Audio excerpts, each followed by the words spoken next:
neighbor? Who's your friend? Civil war, civil war. Oh, there's hate all around.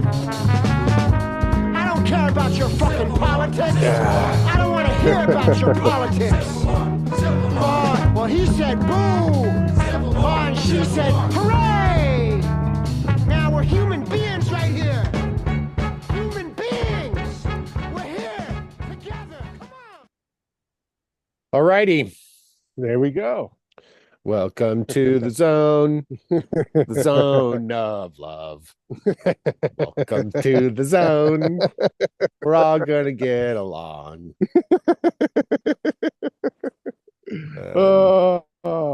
We could just start we could change our podcast and it would just only positive about everything all right. the time. Everything is good. We watch cute animal videos and you right. know, that's it. Basically, talk about food, share our favorite recipes. Get right. It would be so in line with what we normally do. Oh man. All right, should I just start going through some of the stuff or what? Sure. Yeah. All right. Did you check out any of the Michael Parenti stuff? We could start there. Okay. A little bit. I've got this ready to go. I will put on that and why don't you say what you know about him? Because I didn't really know about him until you sent the links, and then I've watched a little bit and read a little bit, but it seems like you know a lot more than I do. Yeah, I mean, I've been into him for a long time. I think I first came upon him when we were doing Mr. Difficult. Okay. And I remember because I stumbled upon him one night and was like, how have I not heard of this guy before? Mm-hmm. And I went so deep into all of his lectures and interviews, and I was amazed because it was kind of like as I was texting you yesterday. He was basically one of the few people, him and Gore Vidal were two of the only people on the left, leftist intellectuals that were willing to go deep, Chomsky and Hedges and Democracy Now! And that whole thing. They're even though Chomsky and Edward Harriman did manufacturing consent, it seems now it makes more sense with the whole Epstein angle with Chomsky, why he was so averse to going deeper, while he was only willing to kind of do structural analysis, and criticisms rather than trying to go deeper into more I don't know, for inherently speculative things, because there's just certain shit that is harder to find documents for, so whether it's say when you and I 20 years ago when we first met, most people, if you asked about JFK, they most people back then would be oh, are you one of these conspiracy theory people, but now I feel I don't even know how to accurately gauge, but it seems a lot more people have accepted that there's more to that story, and they don't just need to call you names anymore. It's it's becomes more a common knowledge game. I think I told you about the common knowledge game and how it's kind of the emperor has no clothes scenario. Yeah. Whereas everybody knows the emperor has no clothes, but no one ever says it. So even though it's kind of obvious because the emperor's naked, it takes some little child who doesn't know any better, to be oh, look, the emperor's got no clothes, and starts giggling or laughing. And then once that kid says that out loud, everyone can almost when a comedian says, they're saying what I'm thinking, and it's they say what you're quietly thinking, and now it's okay to acknowledge it. And something like JFK, at this point, I don't know. I let's just say I know a lot of people that once were oh, you think it wasn't just Oswald. I don't hear that as much now, and I feel people like Chomsky or Hedges, you know, their like reluctance to go into JFK 9/11 and then when you have things like COVID, that's when it just became, I think COVID really broke the back of whatever, you know, you know, I don't know. I don't even know what to call them, you know, because I'm still a fan of Chomsky and Hedges, you know, like I still think they've done a lot of great work, you know, and Hedges. I mean, Chris Hedges had like Whitney Webb on like a couple of months ago. You know, it was like, how was she whoa. alive, by the way? Like for real? Like she must be an intelligence asset. I'm sorry, she's got protection. There's no way she could typically stay alive. Give me a break. Right? At least I think that's a fair question, you know? Oh my God. Because also, who would have the nutsack to do it if you didn't know that you had some level of protection? Right? But I mean, she does live in Chile. So I think with people like her and Jack Cruz, you know, when they live abroad, that's a type of, at least that makes sense, or at least there's a plausible deniability that it's like, hey, this person, at least that's working in favor against the whole controlled opposition argument. That doesn't make it so, but I'm just saying, like, if someone's in the US, I find it harder. Like someone like Alex Jones, you know, it feels like, you know, if nothing else, there was like that lawsuit where he owes them like whatever billions of dollars. Yeah, sure. You know? Yes. Yeah. So now it's like, dude, do you want to live and have, you know, money in a life? Because that seems to be the whole, like the Aaron Russo, Nick Rockefeller thing. Like, we'll just turn your chip off. We'll just make it so, or like Scott Ritter getting debanked, or that guy Jacques Baud. You know, Scott Ritter and Jacques Baud getting debanked is a big deal. Like, because those are high profile people. Like, it's not like Tom Hanks getting debanked, but, you know, amongst the dissident community, they're pretty big. Yeah. You know, that's a hell of a shot across the bow, you know. And I know they've been doing it to other lesser known people, but the fact that they feel emboldened to do that, you know, and then there was like, I saw sentiment online, people being like, well, now there's going to be a run on those banks because people are going to pull their money out. And I'm like, dude, like, what world are you living in? You know, people are so like pacified and pussified now that no one's going to do anything. Yeah. Or I'd be surprised if they did, you know.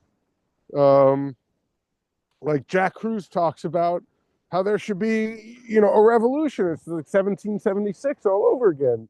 But it's like, dude, who's going to do that? You know, you're going to, and that's why to me, like, I remember with, you know, when I had that breakdown, that vision at the beginning of COVID, I was like realizing like the only two groups that aren't totally pacified and pussified are kind of like the, the militia liberty movement, you know, and the kind of like black militant movement, you know, but everyone else is like look at the people like on the streets, like with the ICE stuff. They're like, no, how dare you? Shame, shame. It's like, is that going to stop them? You know, it's like, you people aren't going to do anything. You're just going to sit there and complain and whine. You know, and yeah. Oh, yeah. The only real way, I mean, if we're looking historically, would be a general strike. I mean, that's, you know, that's historically been the only thing that really seems to, yeah, okay, sure, a 1776 thing. Yeah, sure, great. But yeah, I think it's too split currently, you know, into a bunch of different factions. I don't even think it's just two or something. Yeah. But yeah, if you did a general strike or something, yeah, you historically that's worked, but then you're going to have to organize it. And again, I don't know how many, if you're going to get, I don't remember what the number is. There's a certain number, you need a certain percentage of the population. Right. Yeah. Yeah. To do a general strike before it's, you know, actually functional. But okay. But I would argue, like when I had the vision and the breakdown, part of what there was like certain phrases or mantras or themes that you know hit me hard and rang out. And one of them was that this is the beginning of the phasing out of humanity. meaning they once needed us to buy their shit, to make their shit, to sell their shit, to ship their shit, you know? And now they're getting closer to this place where they don't need that, you know? So general strikes had great effect because then they couldn't make their shit, they couldn't sell their shit, no one would buy their shit, you know, and supply chains would break down and all this. And they're the ones who owned everything and made all the profits. So they had, you know, so a general strike could really, you know, hurt them. But now I think it's almost like I feel like the way that we, like with Ukraine, what's going on with Ukraine, the way we set that trap for Russia, and we'd hope they would eventually just, like, you know, I don't know if take the bait or you know, take action, because we kept on, it's like what we do to Russia, what we do to Iran, what we were doing to Venezuela, you know, where it's like we just push hard further and further, and oh yeah, okay, we come and we can slap you in the face and you're not going to do anything. Well, we'll just keep slapping you in the face then, you know, and then eventually, you know, there's a reaction, you know, and that's what they're looking for. And that's why Russia and Iran, you know, and China, they haven't really retaliated in kind, you know, like truly one for one. You know, they do little things like with Cuban Missile Crisis, you know, but that was in response to us putting, like, you know, weaponry and like what Turkey and Italy and shit like that, you know, on their border. So they were threatening to respond in kind finally, and that's you know, so I do think that when we sprang the trap for Russia and we're like, all right, now we got you. Now the whole world has seen that you are really want to just invade and expand and take over the world, you know, because that's what they're still trying to say. You know, they're still trying to say Russia wants to take over the world and take over Europe, you know. But what happened was when we sprang that trap for them, Russia, you know, did its invasion, or as they call it, special military operation, and then we placed all these sanctions on them and tried to cut them off from the SWIFT system, you know, and grab seize a lot of their holdings, and so what, and that was when, like, Biden was like, we're going to turn the ruble into rubble, you know, but that didn't happen. It backfired spectacularly, you know. And it made it so that, yeah, Russia got hurt economically initially, but then it just forced its hand to become more independent and basically not rely on the SWIFT payment system. And so I do think that in a way, I think like they would like a general strike eventually, because that'll it'll force their hand, you know, in a way like it forced Russia's hand to go and to develop a system independent of that older system, you know. So if a general strike happened and humanity's being phased out, they don't really, or it's getting closer and closer to the point where they don't really need us to make their shit, to buy their shit, to sell their shit, to ship their shit. Like, I think like if a general strike happens, which at some point is one of the few things that, you know, labor and the lower classes can do. Yep. I think that they actually almost want that now, whereas not that long ago that would have been utterly crippling to them. Whereas now I actually see where it's like they might actually want that in a way. You know, they might be like, yeah, we're not going back, just like Russia didn't go back to the SWIFT system after we pulled this Ukraine bullshit with them and sanctioned them. Like, I think, like, I'm kind of somewhat assuming that they're going to be like, yeah, go for this general strike. And then, yeah, we're not going to hire any of you back. You know, go for it. Hold out for, you know, try to make us treat you like actual human beings. We don't care anymore. That's not our problem anymore. We once needed you guys, and you guys once had leverage, but that leverage is fastly vanishing. Yeah. You know, I don't even know if it's really there anymore. And honestly, I think they would like that excuse to be like, yeah, all right, we're not going to produce energy and food and life sustaining products for you guys anymore, because we're more than happy to let you guys just die off, you know? Yes. And we're just gonna, we're like, I saw my dad the other day, and I forgot which one, he was like, it's so funny, like, my dad will be so resistant to some of these ideas and concepts, which are just like strategy. It's just strategy, and it's hard for him to see, but it's easy for him to think in this strategy way when it's about some grouping he doesn't identify with, So like, I forgot who it was, but he was talking about whatever, maybe it's like some of the Chinese oligarchs, some of the Chinese ultra wealthy who are like, have been coming to America and having children, like hundreds of children, and setting them up to go to school here and to rise up through the ranks here organically, and they're gonna have hundreds of children. It's kind of like the way like Elon Musk is kind of doing, or the way like Epstein was talking about doing, and it's like this eugenics approach where it's like, what if we have all this money and these resources, what if we just do our own selective breeding, and like Musk, Musk is having like all these fucking kids with all these different women, and he's gonna, he's probably gonna pay each woman some small, relatively small sum of a few $1,000,000, which is like a drop in the bucket for him, and to just have his kid, and it's like an arrangement where it's gonna be his kid, and in the end, he's gonna have, certain say in this. I could see like all these elites doing that all around the world strategically, and then the rest of the people, they're like, yo, good luck, fend for yourself. It's not my problem that you guys did a general strike and now you all don't have your jobs, and now you don't have food and medicine and whatever, like, yeah, we don't really care to sell that shit to you guys anymore, because this whole profit thing, was that it's run its course. Like, we're looking for a new game, it's like a new economic system, the Great Reset is going to happen. Yeah, they would love to find a new economic system where everybody can be dead except for them. yeah, exactly. Of course. Exactly. And we'll be used as like fuel or a battery or something, and we won't even get, it's like, you guys didn't realize how good you had it. It's like, and it's like, you don't even treat us like human beings. And it's like, well, what the fuck?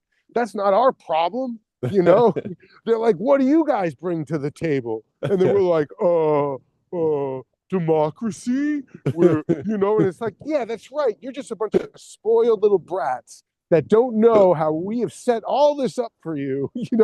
We did. It's like, that South Park with the human centipede. It's like, you all agreed to this, and we'll be like, oh, no, we didn't. And they'll be like, look, you agreed to this a zillion times over, you fucking idiots. And we'll be like, but, think about the people. And they'll be like, fuck you, which is basically what they did with COVID. They scared the shit out of everyone. They hyped up this illness that they made themselves, that, who knows, it might have just been rebranded flu in reality. Like, we don't even know. And that's a totally reasonable thing to, may be open to, and then they like, I remember that was like the last time I was ultra skeptical and even cynical of corporate media, but like, I remember some of those articles coming out before the lockdowns. It was like, oh my God, COVID stays on surfaces for 48 hours. Oh, and just people dropping dead. Yeah, people dropping videos dead from like China of like where it's like looking down in a street or somebody looking down like a sidewalk, and then it's like somebody will drop dead and they're like, see, COVID. I remember that with maybe some nurses also. I don't remember exactly perfectly, but those images stuck in my freaking mind. Totally. Like, oh, you can get this and just drop dead. Yeah. Like, wow, this is like really serious. Right? I totally. And I knew people that, like, I had a friend who was a teacher, and he was like, oh, my friend who I work with, look, he was really out of shape. He was really fat, and he lived like 3 flights up, and was 95. And I know. And it's like was already sick with yeah, I know. You know, but just how they gamed us, and then they scared the shit out of everyone to take a vaccine, which wasn't even the vaccine. It was all harm and no benefit, you know, and they just played this game like if you felt that way and thought that way, then you were this crazy Trumper, you know, conspiracy theorist, anti-vaxxer. You know what I'm saying? It's just like they create this illusion of consensus, and then, you know, and one of the most fierce governing forces in humanity is the fear of embarrassment and being ostracized, you know, like being totally, you know, removed from society and not allowed to participate, you know, not allowed to drink at the same fountain, not allowed to sit in the same section of the bus or go to the restaurant or go to the, you know, the school that everyone goes to. You know what I'm saying? Everyone will be denied access to normal life, you know, and there's not much you can do about it. You know, you could find little ways around it, but, you know, it's, I don't know. I just see how like the writing is so on the wall. And then you have like the whole Trump phenomenon where, you know, they manage to, like, I really think the Trump phenomenon is more about the psyop of how do you reach that group of people, you know, that MAGA messages to, you know, the ones that are aware that there's something so rotten in Denmark, you know, that things need to be done about it, you know, and then the people who are like, again, the only other group that's not pussified and pacified is like the militant black grouping, you know, like that footage you sent me of like the Black Panthers, right, with the guns. Mhm. They're like, yeah, like, come over here, ICE. We got these big ass guns. We got bigger guns than you. What are you gonna do? You know, and ICE doesn't want to do that because if they go and try that, it'll be a bloodbath. Yeah. And they're like, that's not what they want. What they want to do is they want to do like, you know, where they kill that good woman or this pretty guy, you know? Absolutely. And, you know, and now there's outrage and people are like, of course. what? But they don't want that bloodbath where they look like that bad, you know? And well, honestly, though yeah. I also think that's gonna, I mean, they don't want that, but at some point that's gonna happen. Just like probably at some point a general strike will happen, whether it's functional or not. You know, okay. If the idea is push the envelope, then that's what you're pushing it towards that. I guess, and maybe in some ways you don't want to seem like you're the side that pushed the final domino or some crap. You know what I mean? It was like, it wasn't us. It was they pushed it, and it was so we had to respond. Like, oh, okay, we got slapped in the face. You know, so yeah, at some point, you know, people are gonna respond to a slap in the face. Actually, I was watching. Here, I'll pull it up. The back in the old day. Back in the old day. Oh wait, no, this isn't it. We need this one. Back in the old days, this would probably be early 90s or something like that, before MMA, when Gracie JiuJitsu started to get well known. People would come and challenge them. And so basically, like, I don't know if you're seeing the screen right now, but there's the Gracie JiuJitsu guy in white and then some challenger in black. And he's some, I don't know, Kung Fu or Hapkido guy or some shit like that. And basically you know, in one-on-one fighting back then, Gracie JiuJitsu, before MMA had been developed, wherein JiuJitsu was a part of your training, this just crushed everybody, you know, crushed everybody. And one of the main things that happens is, you know, they grab onto them, they grapple, they take them down to the ground, and then they just start slapping them. They just start slapping their head, one, so that they're not like just like being ridiculously violent. But the point is, you slap somebody to get them to respond. And when they Yes, respond with yes. their arm and they try and stop the slap, that's when you can get your rear naked choke and win the fight in 30 seconds or 45 seconds or something. And it just happens over and over and over with these untrained grapplers, the exact same fucking thing over and over and over again.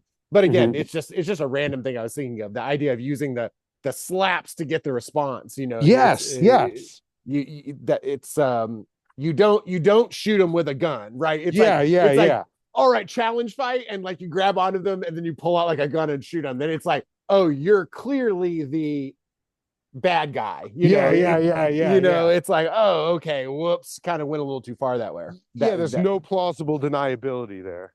Yeah, no, exactly. Like, I mean, it sounds evil to say, but it's like in some ways it might have been better for them to just like really injure the protesters or something. Right. Straight up murder them. Then it's kind of like, whoops. Whoops. You shot her 4 times in the face. Like, damn, yeah, totally. Like, you emptied your mag into the guy like on the sidewalk. Like, I know. Damn, like break their arm next time, bro. Like, we can have a little plausible deniability. I know. Shit. Yeah. Well, and the other thing I want to say is, I mean, yes, the general strike may or may not work. That may be part of the thing. And as you're talking, it's like I'm thinking, yeah, it always comes down the way that we're controlled in so many different ways or techniques or strategies. Yeah. It's death. Yeah, it's the fear of death.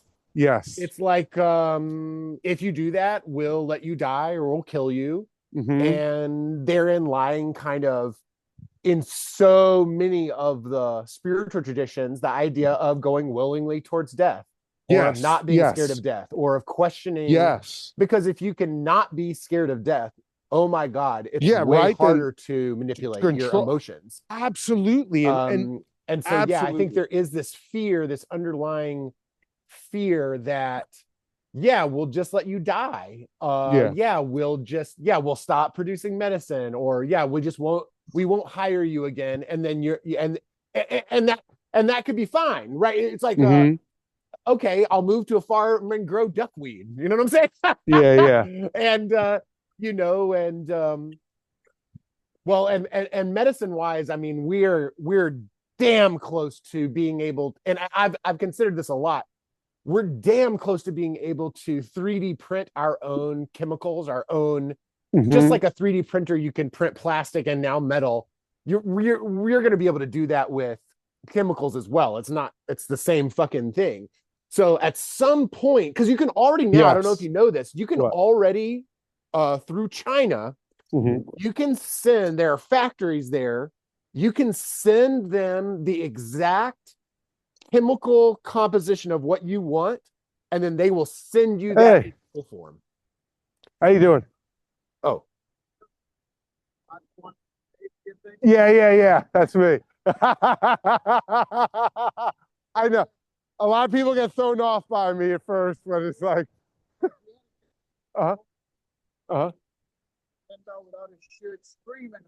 Oh yeah, no, that's. I told him I encountered you twice before. Yeah. No, we've encountered before, and it's all good. Yeah, no, it's just like getting sunlight. I'm all good. I know a lot of people come by and like, dude, what are you doing? I'm like, no, this is really good for you. It's I know. No, it's cold. I try to get over it mentally. It's not easy. Hey, good to see you too. You have a great one. Hey, sorry about that. No problem. Of course, somebody talking to you. You got to talk to them. I don't even know what I'm talking about. No, sorry. It's like, it's like freezing here. I'm sure it's freezing where you are too. It's like whatever, almost like 0 degrees with the wind chill. And I'm just out here right now shirtless. Yeah. In the snow. And I've been like doing this whole conversation. So it's like a half an hour or something. Yeah. And a cop just came over to me. It was just like, you okay?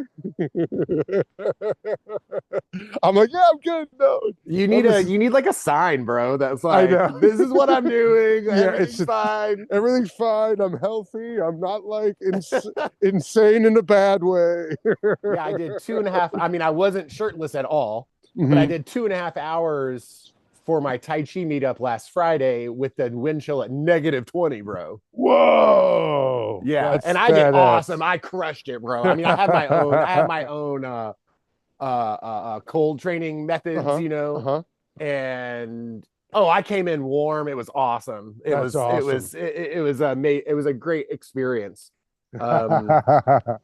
Oh yeah, and I just noticed a huge benefit in a lot of different areas besides just immunity. Just an overall energetic effect. And then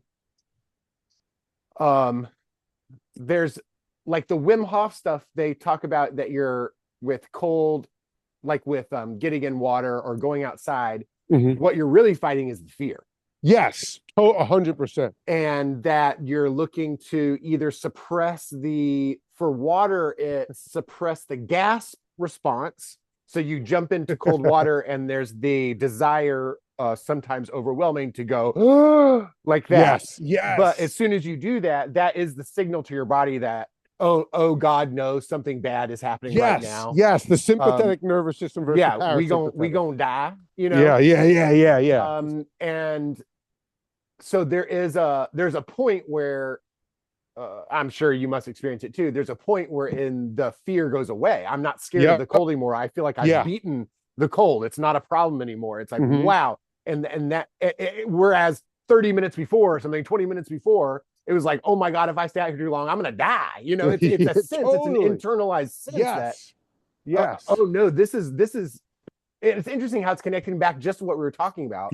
That it is this underlying fear of death that as if you can find that on people and you can push the button or turn that fear of death dial, people will back the fuck off. Right. You know, like, oh wait, I changed my mind. Here's my wallet, you know, here's my car, whatever. I just want to be alive. Like, it's not normally I don't take my shit, but if you put it that way, then you go ahead and take it. It's fine, you know. It's cool. Take my country, right? Take my businesses. Kill those people. Just leave me the fuck alone. Just leave me the fuck alone. Exactly. Holy crap. Exactly. So it's a great bargaining mechanism, you know? Yeah, totally. It really is.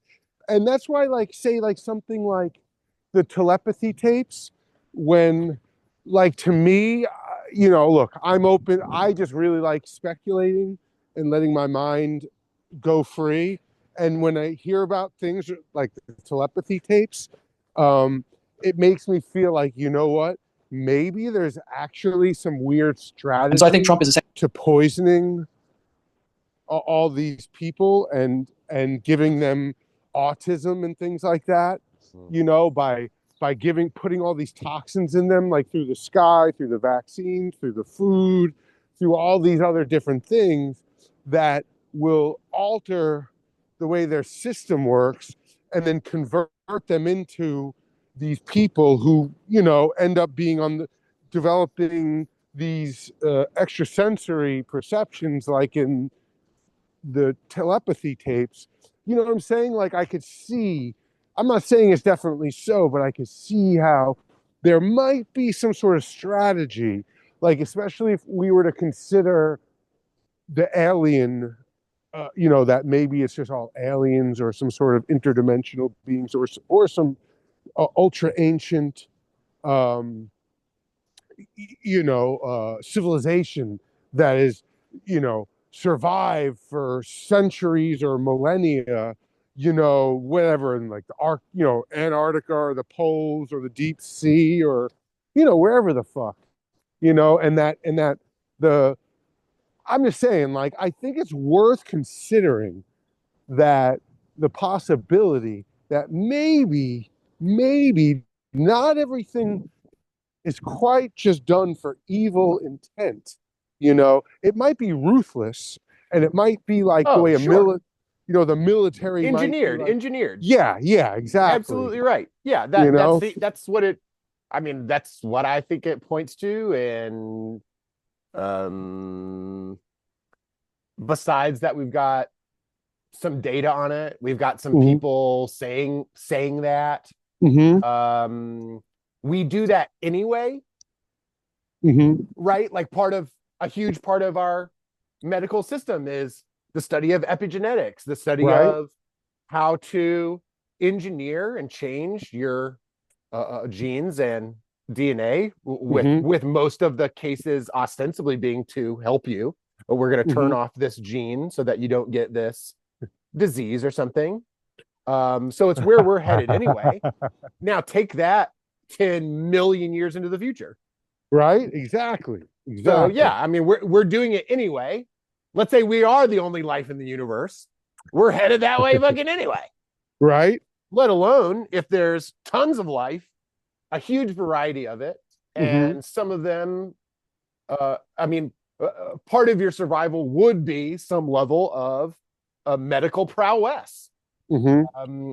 And then if you happen to want to spread life around the universe for one reason or another, it could be totally positive, totally negative, or totally neutral, or a combo. You know, it depends. So it's gonna beauty's in the eye of the beholder. You know, like, then yeah, you might be like, oh, we're going to not only spread life but help it develop in the way that we think is best, because that's what we do. That's what we do anyway. That's what we do anyway. Exactly. So it wouldn't be surprising that there's some other intelligences that have gotten to the same conclusion. If we're saying the universe and universes are infinite, so therefore we're probably dealing with an infinite number of variables, there's going to be a few of them in there doing that shit. Yeah, absolutely. There's also going to be some ET motherfuckers just collecting plants, and it's like, all right, those guys just fucking love plants. Holy shit, they just travel around collecting plants.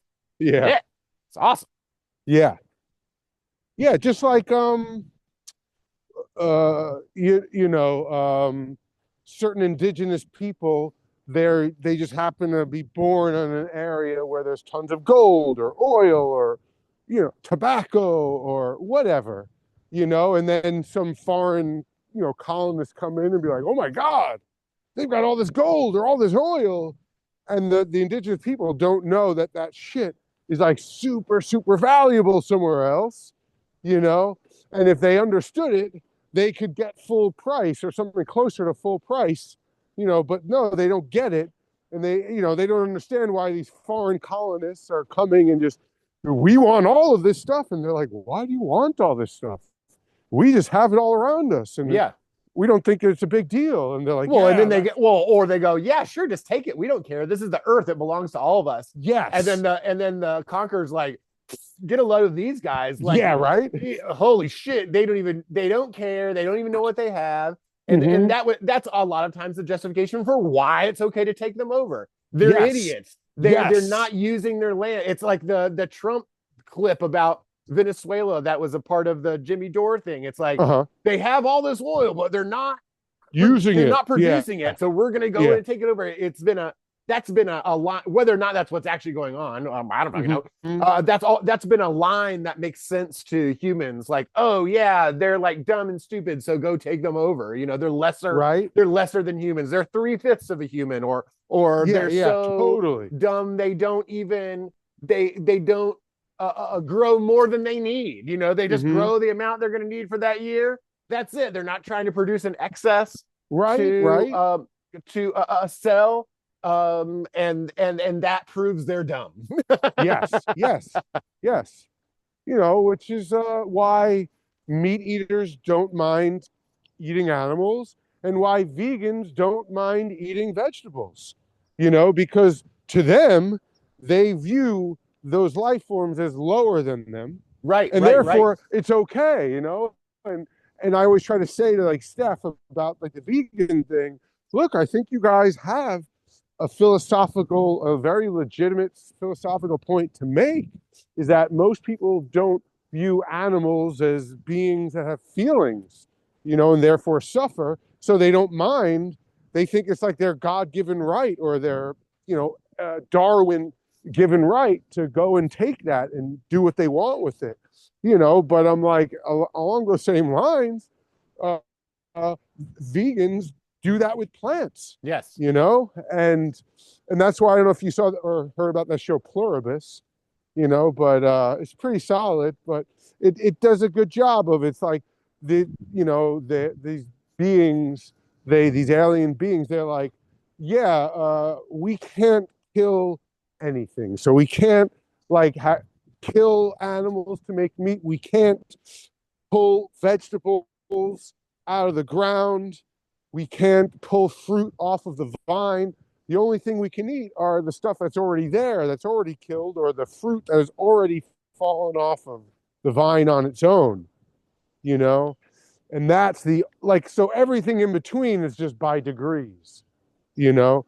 But ultimately, that type of compassion and empathy, it's like, it's really hard. You're like, I don't know any vegan that is like, all I eat is fallen fruit, you know? Even then, it's still alive. I mean, give me a break. Yeah. I mean, Yeah. come on. And then, I mean, UG always had some of the killer shit on this, which is like, one, every time we take a shower, we're committing just genocide of millions and billions of organisms every single time. Totally. There's no way you can survive without just causing just like epic destruction at so many different levels, let alone like other dimensions that we may not even be aware of. You know, like every time I fart, I might be destroying some sixth dimensional being, you know. And then his idea was, look, yeah, I have to kill stuff to survive and eat it, but when I'm dead, put me in the ground and they can eat me in return. It's fine. Yeah, exactly. I'll return the gift. All right. Exactly. The earthworms will have a field day. It'll be sick. Yeah, give a penny, take a penny kind of thing. Well, and if there's no death, then we're making a huge fallacy, right? Right. If there's actually no death, then we have to consider, in my opinion, we have to consider that. I need to consider all the different options. And if the idea of death is actually an invented way to control people through their emotions and desire to survive or not experience pain, then we got to consider that, you know? Yeah, I agree. I totally agree. And I think that's part of like the trick about being spiritual as opposed to religious, you know, is that we have to consider the materialism, the ideology of materialism, and how ultimately spirituality is overcoming the ideology of materialism. Yeah. That materialism is a type of illusion, you know, or misperception. Yes, it's a misperception. Exactly right. And we think there's material. Yeah. You know, and so we think the material is real and everything else is speculative, you know, and it's like, well, that's the way a materialist sees the world, you know. Mm-hmm. And so, you know, religion is just a materialist you know, endeavor in that regard, you know, whereas the spiritual is like, well, you know, the material seems like everything, but I doubt that it is, you know. And if we doubt that it's everything, and if it's the truth that it's not everything, then it's like, well, there is no death, or at least death is a misperception. Yes, correct. You know, and if we can, in the same way that the telepathy tapes is like, wait, maybe this is a plan, maybe there's a strategy here, it's not just evil, maybe there's some sort of strategy here where you gotta, you know, break a lot of eggs to make the omelet kind of thing. Mm-hmm. And in that sense, if death isn't real, then maybe in a similar way that poisoning people until they become a psychic, you know, and destroying their nervous system as it exists. So in the same way that, you know, you force Russia off of the SWIFT system till it becomes independent, you know, you'll probably end up developing their other senses well, you know. If you bring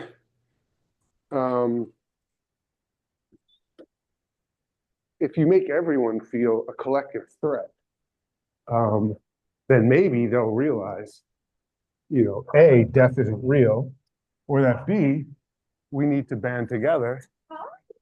I'm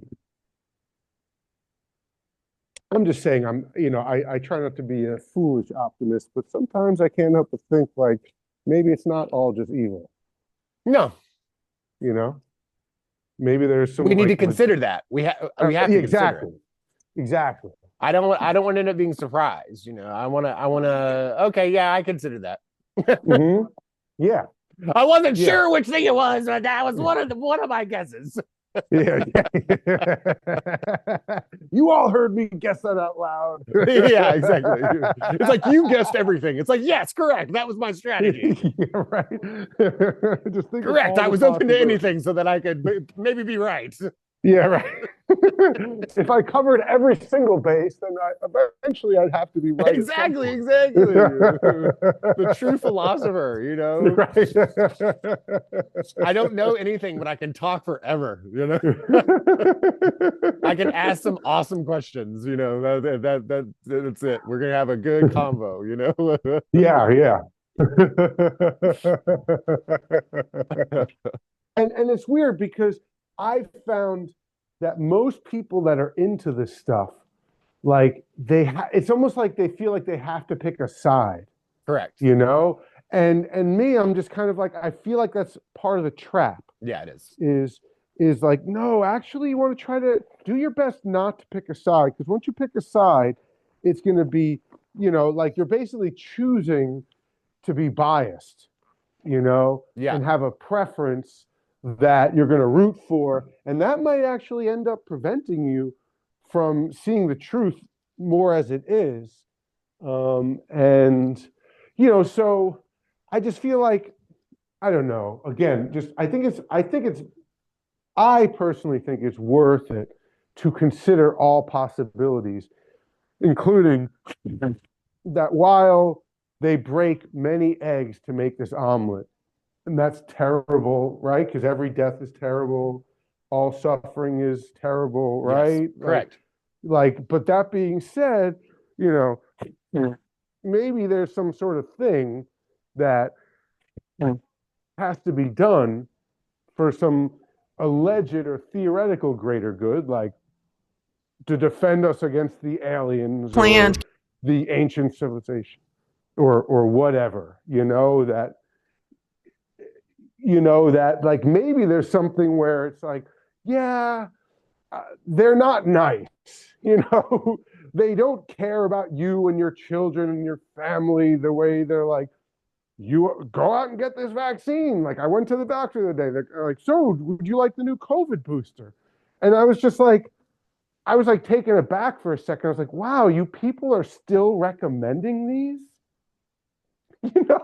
Yes, right. It's just like I forgot that some people are still taking these things, and it's just like, oh my God, I can't believe it. Like I can't believe this day and age there's still people getting these booster shots that are well, that's how I feel about like all the spiritual paths, because if Buddhism works, why isn't it for you? If Christianity works, why hasn't it worked? Right?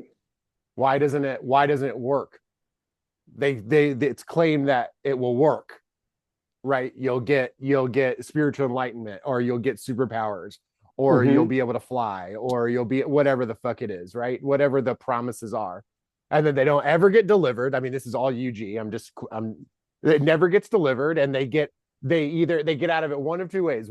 Well, you'll get your reward after you die. Right. Or you're just not trying hard enough. There's something wrong with you. Yeah. like you're probably just not praying correctly. So you should take my course on how to pray correctly. Right.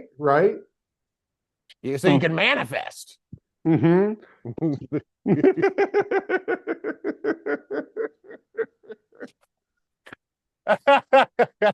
know it's and that's why it's like once you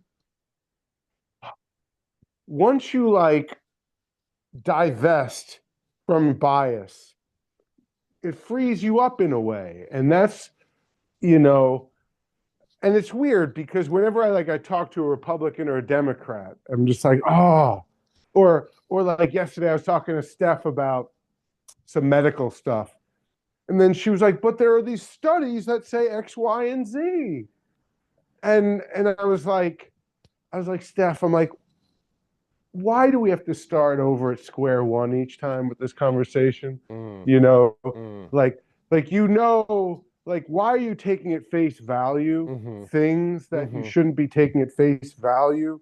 Like, I more take, you know, if the Republicans say something out loud that works against the Republicans, I'm more willing to consider it, you know, or vice versa, you know, but when the Republicans are saying something that's self-serving, that serves their purposes and their desires, then I'm, you know, more skeptical of it, you know, and I still don't. And I guess it's like people's inability to see, they can see the military industrial complex, you know, they can see the financial industrial complex, but they might not be able to see the medical industrial complex, you know, because like those are the gods they don't want destroyed, you know, those are the masters that they don't want to like question that deeply.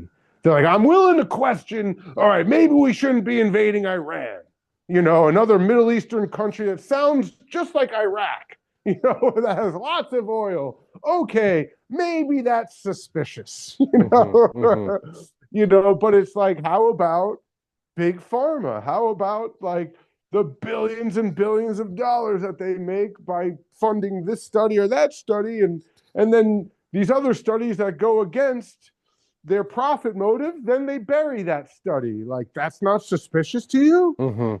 You know, and they're like, well, what are we supposed to do? We got to work with, you know, data and science, you know, and it might not be perfect, but, you know, here are these studies. And it's like, yeah, but those studies are so self-serving. Like, don't you see that study basically means now you need to buy their product? You know, and if you go to the doctor and your doctor is like, well, your cholesterol is this number, now you have to buy this product, you know, and now you're a customer for life, you know. It's just. Had you heard the thing about the mom's diet being linked to autism? Oh, well, yeah, because it does have something to do with the gastrointestinal health. And that's that guy, Andrew Wakefield, first posited that decades ago. Andrew Wakefield was the guy who became like a whistleblower about the MMR vaccine, and basically said that MMR, because basically one of the lead authors of this major MMR study that was trying to prove that it was safe and effective, this guy, William Thompson, who was like the main author of it, he later came out as a whistleblower and said, this is fraud.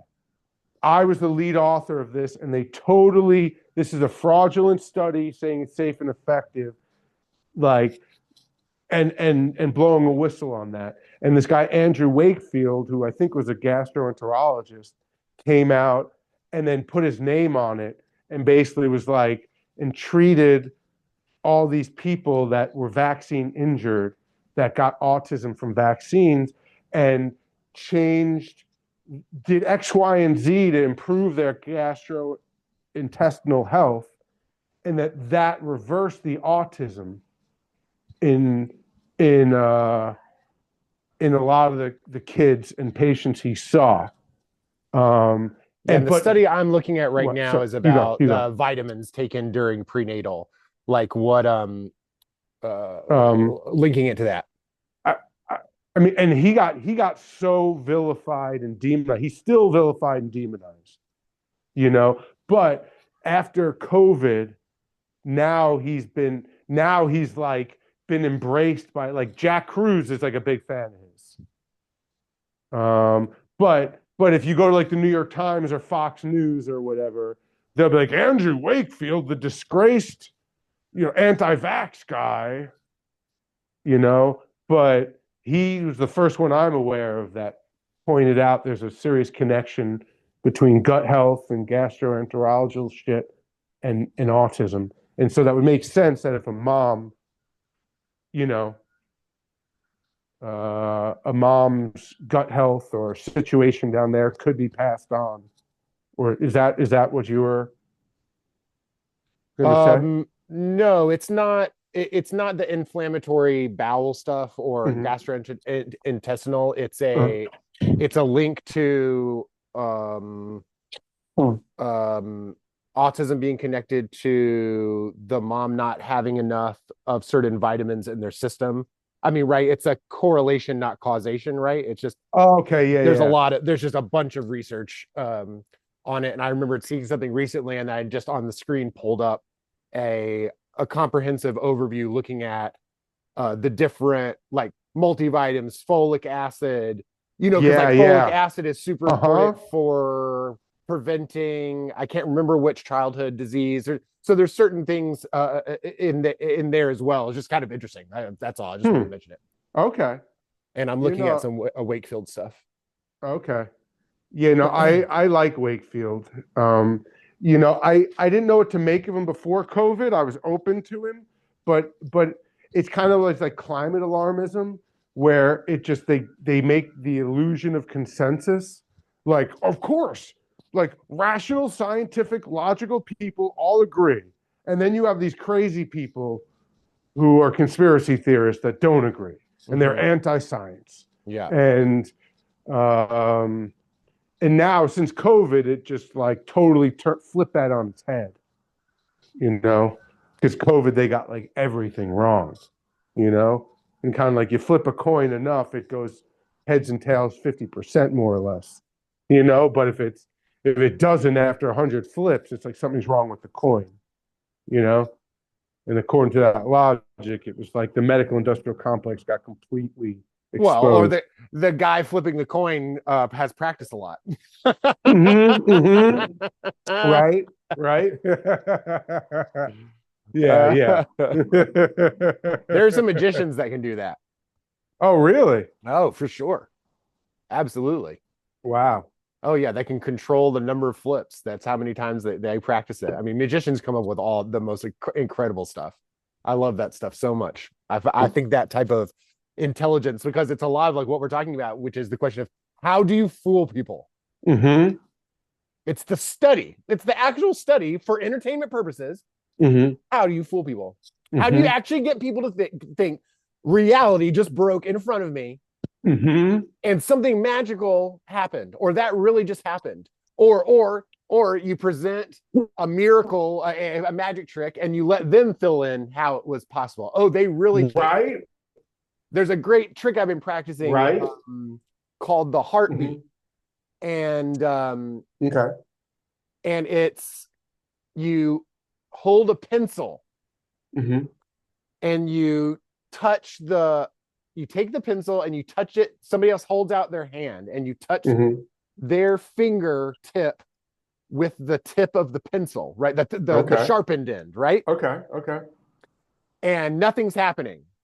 And then with your other hand, you slowly bring it to your heart. And as soon as you touch your heart, they can feel your heartbeat coming through the pencil into their hand.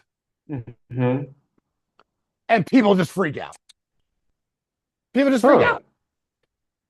and it's like you're experiencing it and you're going, there's just this guy is sending like his heart wave energy through his body, through this pencil into my body.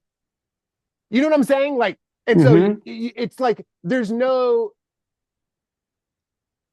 so either you accept that or you don't. Well, so tell me then, what's the secret to it?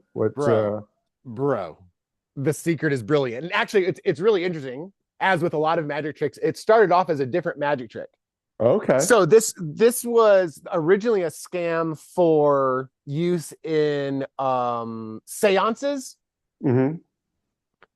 And it's going to be a little bit hard to describe, but like all I can tell you is I practiced it for probably like a month or something. The effect is undeniable. The effect is so amazing. But basically, the original use of this effect was Hello? yeah, I'm here. Hello? Meow, meow, meow, meow. Hello? Meow, meow, meow. You I am froze. here. I hear you, bro. Okay, now I hear you. Okay, you we're were back. saying the effect is undeniable? The effect is amazing. Okay. Like, really. Like, when I was practicing it, I was like, oh my God, this is incredible. This is incredible. This only works, the pencil has to be completely wood. Okay. Wooden. It can't have like a coating or anything on it, which most pencils do. So you need it's a very specific pencil. It has to be completely wooden.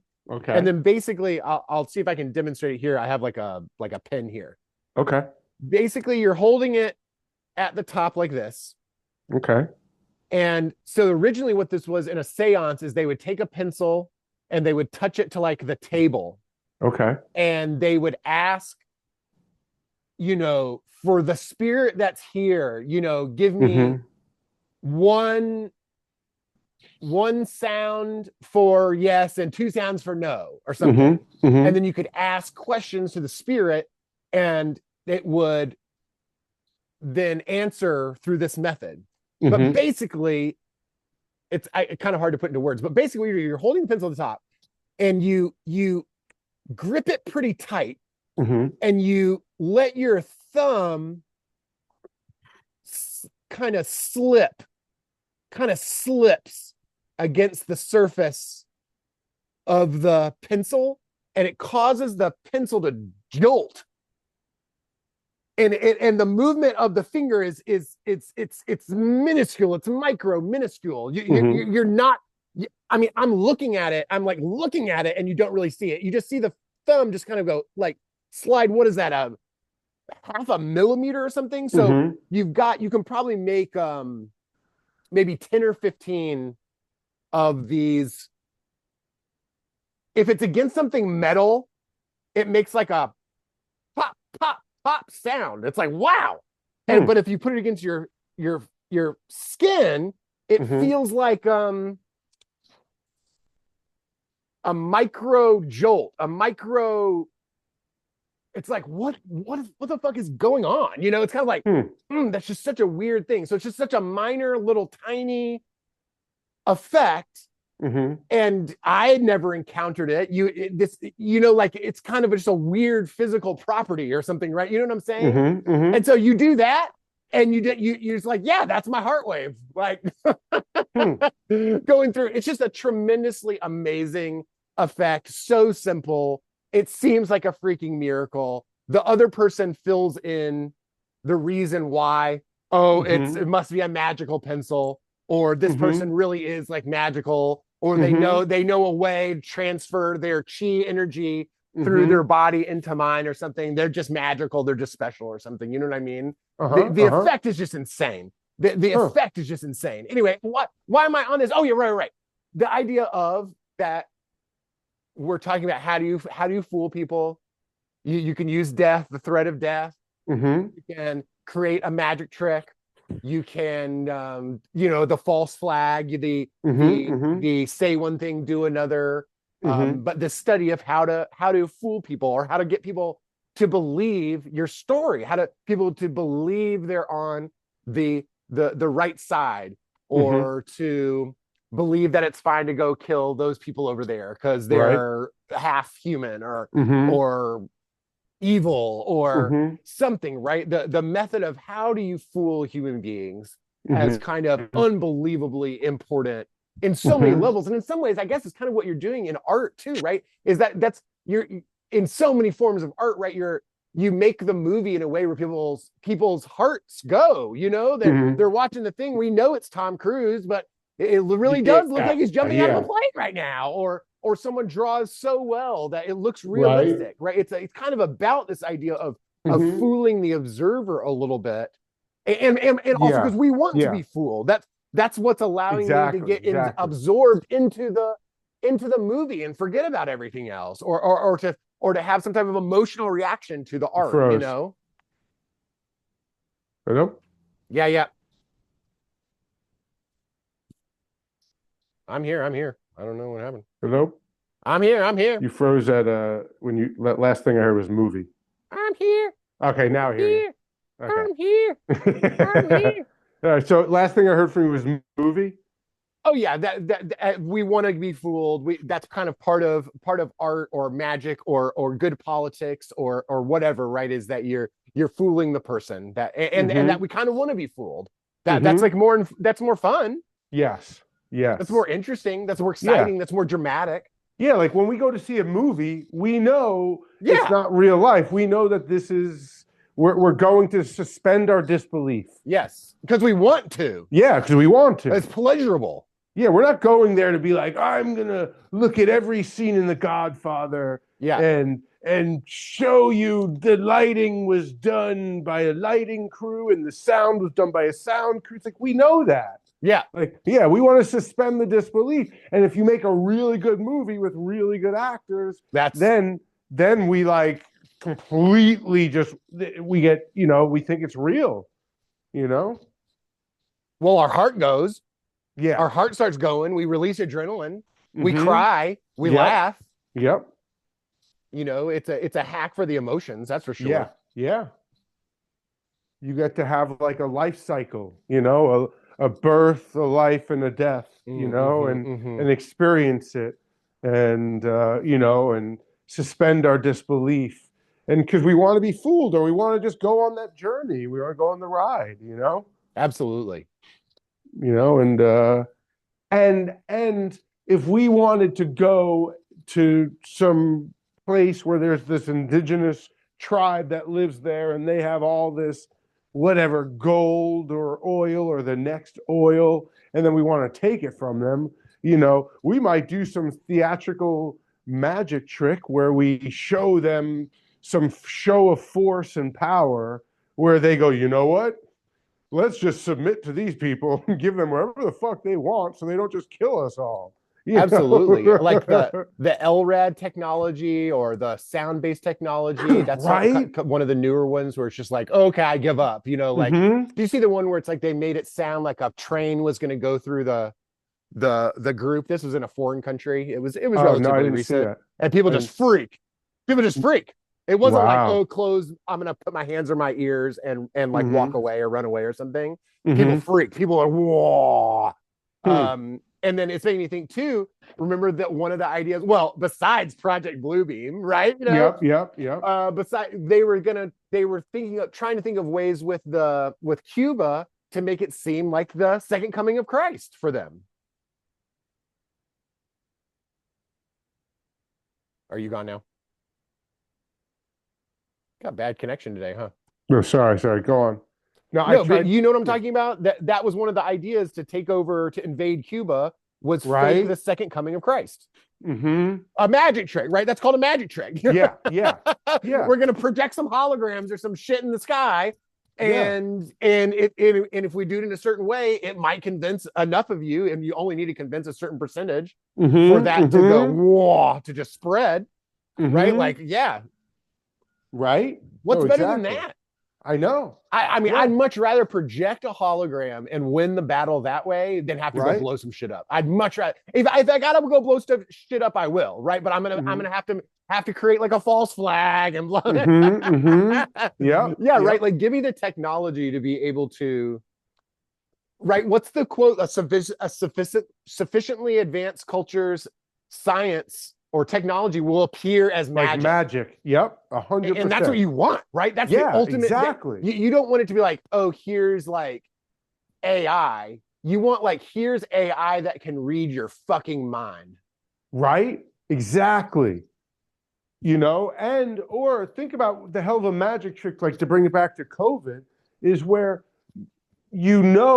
strategically that you have corrupted and dominate these institutions of science and medicine all around the world enough so that when you send out the bat call, all of them fall in line and all of them say, hey, 1 + 1 = 3, and they all say, of course, 1 + 1 = 3. Anyone who doesn't think 1 + 1 = 3 is a crazy person or a bad person or a stupid person, someone you should not listen to. And it's like, wait, I always kind of thought 1 + 1 = 2, right? Yeah. And it's like, oh, you're one of those people that thinks that 1 + 1 = 2, huh? And it's like, that's a fucking magic trick. That is a hell of a magic trick to make sure you have all your ducks in a row, and then you go and convince everyone that 1 + 1 = 3, and anyone that says otherwise is just fucking batshit crazy. And still to this day, so many people still think like, if you don't think 1 + 1 = 3? Mhm. It's like, what's wrong with you? Like that's what I was saying. Like, like killing that woman good, or that nurse pretty. And it's like, yeah, and everyone's like up in arms and like, this is terrible, but it's like, you just create something that's not even a vaccine, but you do this magic trick to convince everyone it's a vaccine. You change the definition of the word vaccine, meaning Right. Yes. changing the definition of it from something that gives you immunity to something that gives you protection. Yeah. Like, I mean, I'm just saying, like, do all of those things in lockstep with very minimal pushback, that's a fucking magic trick. That's a magic trick where you fooled and scared millions and billions of people to go along with something that if they kill, that woman good or that nurse pretty, then everyone's up in arms. But you do this magic trick, and the majority of people are not only okay with it, but they're in full support of it. Right. No, and that's kind of the measure of the magic trick. Yes. That means does the audience buy it or not? Mm-hmm. Do they actually think magic happened? Yeah. And if they do, then you have won. And it's making me think of, and then I should go, but it's making me think of Oz Perlman, who I've spoken of before, but he's the kind of current biggest magician out there right now. Okay. And he's a mentalist. And what he does, it's just so, because every magician needs their own way where they're going to try and convince you that this is magic, right? They're going to, they're going to do different things, to try, because then we go home happy and go, wow, I don't know how that guy did it. He might actually be magic. I really have no clue. I can't wrap my damn head around it. And part of what he does, which is so brilliant, is he says, no, this is not magic. I'm just reading people's body language. I'm just picking up on signals that other people don't. Yeah. I'm just watching your eye movement and how you shifted in your chair and stuff. And it's none of that. It's none of that. It's not magic, and it's not that either. It's not that either. It's mentalism, magic tricks. It's lying straight to you. It's using little pieces of pencil lead in your thumbnail so that you write shit on a piece of paper while you're holding it, and it doesn't look like you are. It's the dumbest, oldest magic tricks, but it's not as the Great Scott told me when I went to the Great Scott Magic Shop in Austin, Texas, which was he and his wife ran it out of their garage in fucking Austin, Texas. And I went in there, and it was one of the most impactful experiences of my life, because I'm like, 11 years old or something. I've got $20, $30, and I'm like, what's the best magic trick there is to buy? And of course, he's probably had this conversation 1,000 times. And he goes, let me tell you something. A great magician can take the cheapest trick I've got in here and turn it into a miracle. And a bad magician can take the most expensive trick in here, and you won't be impressed by it. Yeah. And I'm like, whatever. Like, anyway, what's the best trick to buy? Like, do you want my $20 or not?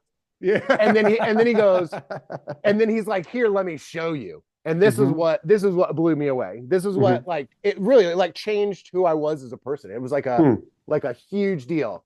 He proceeds to show me a magic trick where you take a coin. First, he got his magic wand and he put it to the side of the table. And then he got a coin and he starts tossing it back and forth between his hands. Have I told you this story before? I don't know. Go and tell me. He's tossing a coin back and forth. And then he tosses it into his hand. And then he gets his magic wand and he goes boom, boom, boom, and the thing is gone. And then he opens his other hand, it's not there, and it's totally gone. And I'm like, whoa, whoa, whoa, whoa. Yeah. Like, what just happened? Like, I'm right here. I'm right here. Yeah, what just yeah, happened? yeah. And I think my first question was, well, can I buy that trip? And he goes, no, I'm going to show you how I did it. And so he shows me, and essentially the idea is you're tossing thing back and forth, but the last time that you toss it, you don't actually toss it. You retain it in your hand, and you let it, and you close the other hand. And then when you go to get your magic wand, you drop off the coin and bring back the magic wand and tap, tap, tap. It's not there. And of course, it's obviously not in the hand that's holding the magic wand. You've already dropped it off.